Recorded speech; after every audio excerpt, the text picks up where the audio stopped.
Chers passionnés, bonjour et bienvenue dans ce nouvel épisode. Dans celui-ci, je vais apporter des améliorations à l'habitat de mes couleuvres.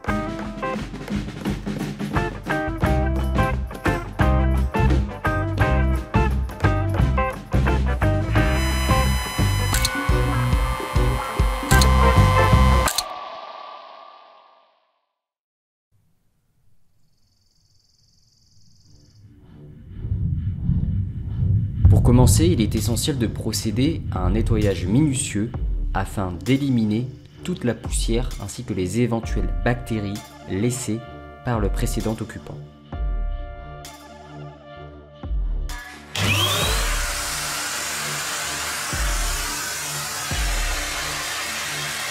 Je poursuis avec l'installation du système de chauffage en optant ici pour un tapis chauffant, un équipement que je considère fiable et efficace. Comme de nombreux terrariophiles, j'ajoute une plaque de plexiglas pour éviter que d'éventuels liquides ou du substrat souillé n'entrent en contact direct avec le tapis.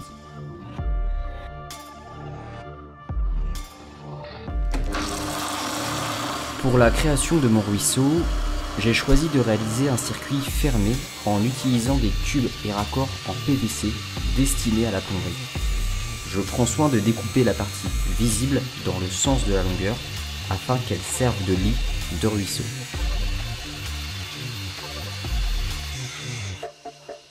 Évidemment, je prends le temps de poncer les différents éléments afin d'assurer une meilleure adhérence de la colle lors de l'assemblage. J'applique également une peinture spécialement conçue pour cet usage afin de donner au PVC un aspect plus naturel et mieux l'intégrer au futur décor. Je choisis maintenant d'installer un tuyau sous mon bac, en l'occurrence sous ma réserve d'eau, afin de pouvoir purger le réseau à l'aide d'une petite vanne.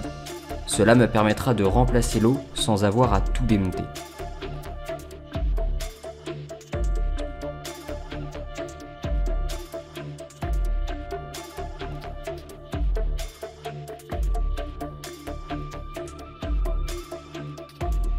Bien entendu, je veille à réaliser des joints pour limiter les risques de fuite.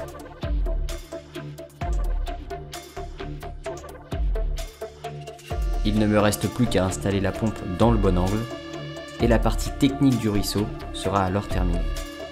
Je vais maintenant créer des cachettes équipées d'un système de trappe, ce qui me permettra d'observer et d'accéder à mes serpents à tout moment.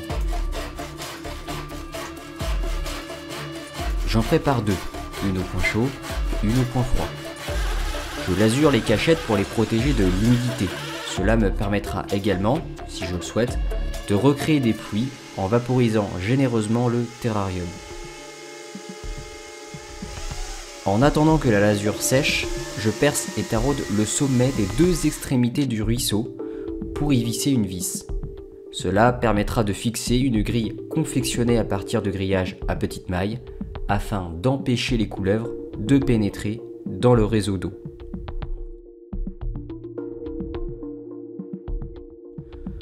Une fois la lasure bien sèche, je procède à l'installation des cachettes en commençant par celle du point chaud, soit sur le tapis chauffant.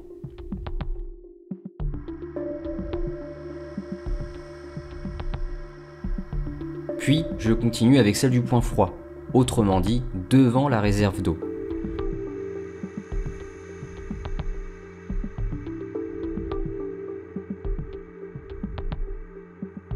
Pour offrir un maximum d'obscurité dans l'abri du point froid, j'ajoute des sortes de volets battants.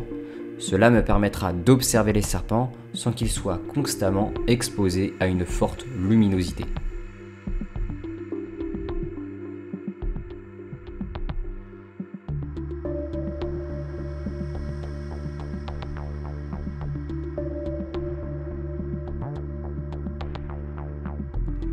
Évidemment, je m'assure que les couleuvres ne puissent pas pénétrer à l'intérieur du ruisseau, notamment dans la partie du retour, en protégeant toutes les éventuelles brèches. Pour recréer des conditions naturelles, je choisis d'ajouter un système de brumisation que je pourrais contrôler à l'aide d'un commutateur rotatif.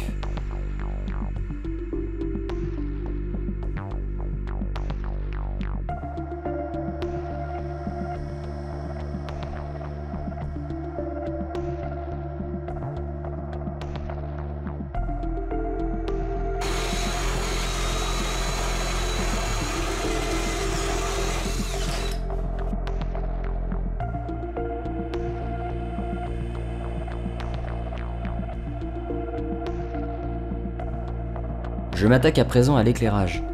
Je remplace le vieux néon de type industriel par une lumière plus puissante de type LED RGB en veillant à choisir des couleurs qui conviennent parfaitement à l'environnement que je souhaite recréer.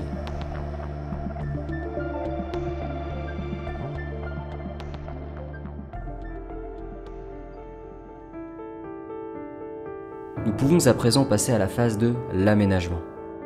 Je commence par ajouter des plantes naturelles et non toxiques.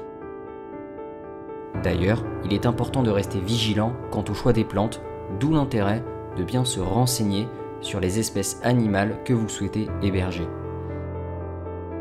Sachez que l'ajout de plantes permet non seulement de verdir le terrarium, mais aussi de créer des zones de confort, comme des espaces de camouflage et des zones tamisées, parfaites pour les serpents qui y vivront.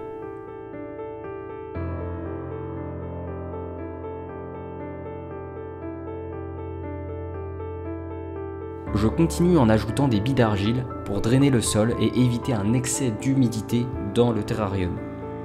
J'enchaîne par l'ajout d'une fine couche de terre végétale. En effet, plus je mets de terre sans assez de billes d'argile, plus l'humidité sera élevée. Étant donné qu'il s'agit d'un terrarium pour des serpents des blés, il n'est pas nécessaire de créer un milieu trop humide, d'autant plus qu'il y aura déjà le ruisseau qui contribuera à augmenter l'hygrométrie de l'environnement. J'ajoute également des pierres pour recréer fidèlement l'environnement que l'on retrouve près des ruisseaux, tout en apportant du relief et de la texture à l'ensemble de l'environnement.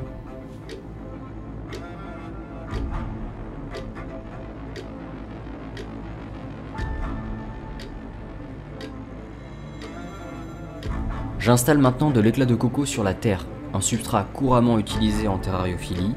Il possède de nombreuses propriétés, notamment dans sa capacité à bien retenir l'humidité. C'est la raison pour laquelle je l'applique généreusement au pied des plantes. Afin de faire monter le niveau de l'eau jusqu'au bord de la gouttière PVC, et pour habiller le fond de celle-ci, je décide d'y installer de petits cailloux noirs. Enfin, je n'oublie pas d'ajouter quelques branches pour rendre le décor encore plus sauvage, et le tour est joué.